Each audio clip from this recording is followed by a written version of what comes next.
மனிதானி மகத்தானவன் மனிதானி மகத்தானவன் மனிதானி மகத்தானவன். நண்பர்கள் அனைவருக்கும் வணக்கம். பதிவுக்கு போறதுக்கு முன்னாடி நம்ம சேனல் சப்ஸ்கிரைப் பண்ணாதவங்க சப்ஸ்கிரைப் பண்ணுங்க. மனிதா நீ மகத்தானவன் நம்மளோட சேனல். மகத்தான மனிதர்கள் இந்த சேனல் பாராட்டுறதுல கடமைப்பட்டிருக்கு. அப்படிதான் அண்ணாமலையோட பிறந்தநாள் வாழ்த்துக்கள் இன்னைக்கு இந்த சேனல் சார்பாக நான் தெரிவிச்சுக்கிறேன்.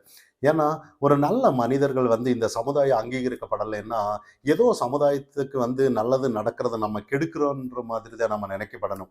ஆனால் உண்மையிலேயே அப்படிப்பட்ட ஒரு மகத்தான மனிதரை சமுதாயத்திற்கு ஏதாவது ஒன்று செய்யணும் அப்படிங்கிறது தொண்டர்கள் ஏங்கிட்டு இருக்கும்போது நம்மளால அவரோட செயல்களை ஏதாவது மக்களிடையே கொண்டு போய் சேர்க்கணுங்கிறதுல உண்மையை நான் பெருமையாக நினைக்கிறேன். ஏன்னா நிறைய பேர் பதிவு நான் கமெண்ட் செக்ஷனில் பார்த்துருந்தேன். அண்ணாமலை வருவாரா வரமாட்டாரா அப்படின்னு நிறைய பேர் கேள்வி கேட்டுட்டு இருந்தாங்க. ஆனால் இன்னைக்கு ஒரு தமிழகம் முழுது நீங்கள் எக்ஸாம்பிள் அதாவது தமிழக அரசு சொல்லிட்டு இருப்பாங்க மத்திய அரசுக்கு எதிராக தமிழகம் என்றைக்குமே அவுட் ஆஃப் கண்ட்ரோல் அப்படின்ற மாதிரி. என்னோட சார்பாகவும் இல்லை தமிழக சில தொண்டர்கள் சார்பாகவும் சொல்ல வேண்டியது என்னன்னா தமிழகம் என்றைக்குமே இனிமே அண்ணாமலையோட கண்ட்ரோல்னு தான் நம்ம சொல்லணும். ஏன்னா ஒரு விஷயம் பாருங்க, அதாவது மாநில பதவிக்கு வந்ததுக்கு அப்புறம் அதாவது கொரோனா காலகட்டத்தில் அப்போ டாஸ்மாக் திறந்திருந்தாங்க, கோயில் மூடி இருந்தது. அந்த காலகட்டத்தில் உண்மையிலேயே ஒரு போராட்டத்துக்கு அப்புறம் கோயிலை திறக்க வச்சாருன்னு ஒரு பெரிய விஷயமா நம்ம பார்க்கப்பட்டோம். அதே மாதிரி தான் நிறைய விஷயம் இன்னைக்கு அரிட்டாப்பட்டி விஷயம்னாலும் சரி, அதே மாதிரி சிவகிரியில் ஒரு விஷயம் நடந்தது. அதில் கடு வச்சிருந்தாரு, 20ஆம் தேதிக்குள்ளார நான் உண்ணாவிரதம் இதை கண்டுபிடிக்கலன்னா நான் உண்ணாவிரதம் அப்படின்ற மாதிரி. ஏன்னா ஒரு கடு ஒரு தில்லு பாருங்க, எப்படி ஒரு கடு வச்சு அதை ஒரு அரசு செவி சாய்க்குதுன்னா எப்பேற்பட்ட ஒரு விஷயம்னு பாருங்க. அதே மாதிரி நிறைய இன்னைக்கு திருவாரூர்ல ஒரு டைம் கருணாநிதி பேரோ ஏதோ ஒரு வீதிக்கு வைக்கிறேன்னு சொல்லி அது போராட்டத்துக்கு அப்புறம் கைவிட்டப்பட்டாங்க. அதே மாதிரி தான் இன்னைக்கு அன்னிலிருந்து இன்னைக்கு வரைக்கும், அதாவது அண்ணா பல்கலைக்கழக அந்த பாலியல் வழக்குல ஞானசேகரன் வழக்கு வரைக்கும் அவர் உண்மையிலேயே கடுதான். ஒரு விஷயத்த தவறா சொல்ல மாட்டாரு, அவரு வச்ச கருத்துல இருந்து பின்வாங்க மாட்டாருன்னு தான். அதனாலதான் நிறைய விஷயம் ஒரு தமிழகத்துல அரசே பயந்துட்டு இருக்காங்க. அண்ணாமலையோ கருத்துக்கு அப்பவே இமிடியேட்டா ஆக்ஷன் எடுக்கிறாங்க. இன்னொரு விஷயம் பாருங்க, இன்னைக்கு அண்ணா என்னைக்குமே தமிழக அரசுக்கு ஊடகம் அந்த அளவுக்கு முட்டு கொடுத்துட்டு இருக்கும். இன்னைக்கு நேத்து அண்ணாமலை அந்த விஷயம் வீடியோ விட்டுருந்தாரு பாருங்க, அதாவது கால் ரெக்கார்டு அந்த விஷயம் எல்லாம் பார்த்துருப்பீங்கன்னு நினைக்கிறேன். நம்மளும் போன வீடியோல விட்டுருந்தோம். ஆனா அந்த தமிழக ஊடகம் முழுக்க இன்னைக்கு ஏதாவது இதுக்கு முன்னாடி ஏதாவது ஒரு விஷயம் நடந்துருச்சுன்னா ராமதாஸ் அவர்களுக்கும் அன்புமணி ராமதாஸ் அவர்களுக்கும் ஏதோ ஒரு பிரச்சனைன்னு சொல்லி டைவெர்ட் பண்ண பாக்குறாங்க. ஆனா இந்த விஷயத்துல தவிச்சு நின்று இருக்காங்கன்னு தான் பார்க்கணும். எப்படிடா இதை பேசணுமா வேணாமா, விவாத பொருள் ஆக்கணுமா வேணாமா அப்படின்னு. ஆனா அப்பவும் ஏதோ ஒரு விஷயத்த எடுத்து கமலஹாசன் விஷயத்த இன்னைக்கு பெரிய லெவல்ல பேசிட்டு இருக்காங்க. ஆனா உண்மையிலேயே என்னன்னா அண்ணாமலையோட இந்த விஷயத்துக்கு ஜமாளிக்க முடியலன்னு தான் இன்னைக்கு பார்க்கப்படணும். ஆனா எல்லாம் அந்த விஷயம் எல்லாரும் தெரியும்னு நினைக்கிறேன். அது அடுத்த பதிவுல பார்க்கலாம். இதை தாண்டி இப்போ நினைச்சு பாருங்க, இன்னைக்கு கமலஹாசன் விஷயத்த இன்னைக்கு பேச வேண்டிய அவசியம் என்னன்னு தான். ஒரு சாதாரண ஒரு திரைப்படத்துல ஏதோ ஒரு நடிகர் சொல்றாரு, அதற்கு ஏதோ ஒரு இந்த மாதிரி கன்னட மொழி தமிழ்ல இருந்து பறந்திருக்குன்னு ஒரு அந்த ஆடியோ லான்ச்ல பேசுறாரு. அதுல ஏதோ ஒரு கருத்து அந்த இருந்து எதிர்கருத்தா ஏதாவது ஒன்று சொல்லிட்டு போகலாம்.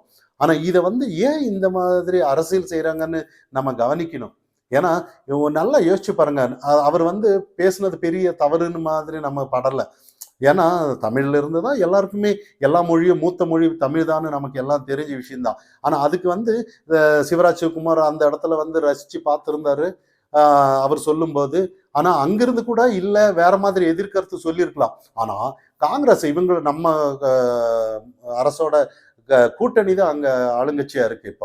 இப்போ அவங்க உண்மையா அவங்க ஆட்சிக்கு வர்றதுக்கு பரப்புரை தேர்தல் பரப்புரைக்கெல்லாம் நம்ம முதல்வர் அவர்கள் அங்க போயிட்டு இருந்தாங்க.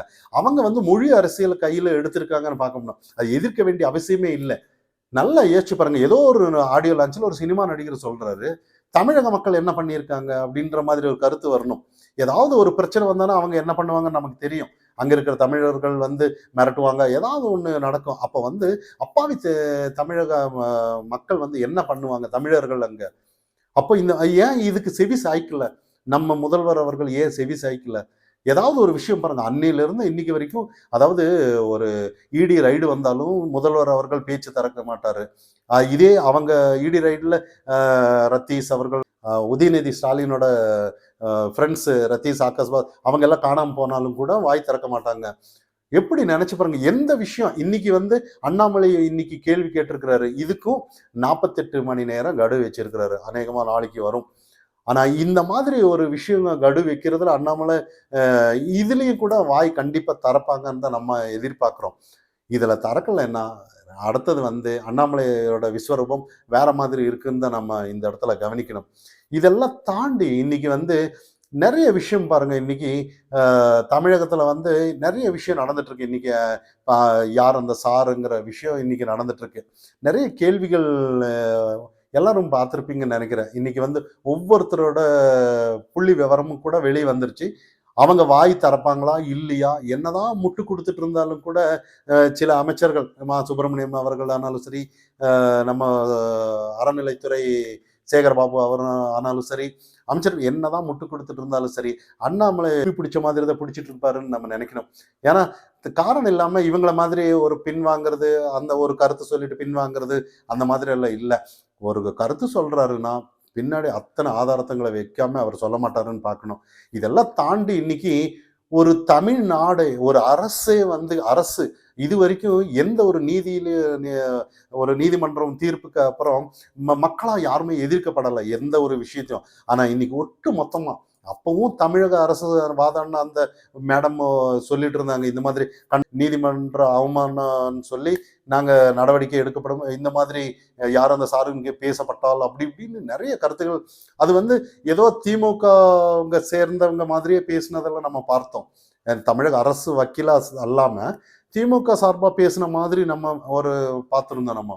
ஆனா இதெல்லாம் தாண்டி இதெல்லாம் வந்து தமிழக மக்கள் இனி ஏமாற மாட்டாங்கன்னு, அதே நம்ம எடப்பாடி பழனிசாமி அவர்கள் ஆனாலும் சரி, நாங்க ஆட்சிக்கு வந்தா யார் அந்த சாருன்னு கண்டுபிடிச்சிருவோன்ற மாதிரி. ஆனா அது வரைக்கும் எல்லாம் இன்னைக்கு இங்க தமிழக மக்கள் பொறுமை இல்லைன்னு தான் பார்க்கப்படணும்.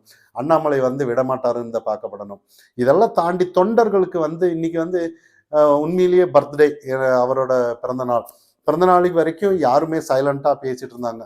நிறைய அன்னைக்கே சாட்டை எடுத்து அடிக்கும்போது கூட டைவர்ட் பண்றதா சிலர் சொல்லிட்டு இருந்தாங்க. அண்ணாமலை டைவர்ட் பண்ணிட்டாரு குற்றவாளி எஸ்கேப் ஆகிறதுக்கு, அது இதுன்னு சொல்லிட்டு இருந்தாங்க. ஆனா அந்த மாதிரி எல்லாம் வந்து இன்னைக்கு ஆடியோ வெளியிட்டுட்டாங்க, எல்லாம் பண்ணிட்டாங்க. இதுக்கப்புறம் அவங்க என்ன செய்ய போறாங்கிறத வச்சுதான் இன்னைக்கு மக்கள் அனைவரும் பார்த்துட்டு இருக்காங்க.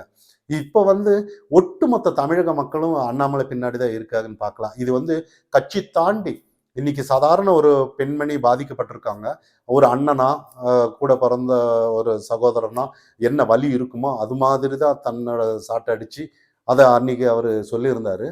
இப்பவும் கூட அந்த பெண்மணிக்கு கண்டிப்பா நீதி வாங்கி கொடுப்பேன் அப்படின்ற மாதிரி ஒரு பெரிய லெவல்ல இன்னைக்கு தமிழகம் முழுக்க பேசிட்டு இருக்காங்க. இது உண்மையிலேயே வரவேற்கத்தக்க விஷயமா தான் நம்ம பார்க்கப்படணும்.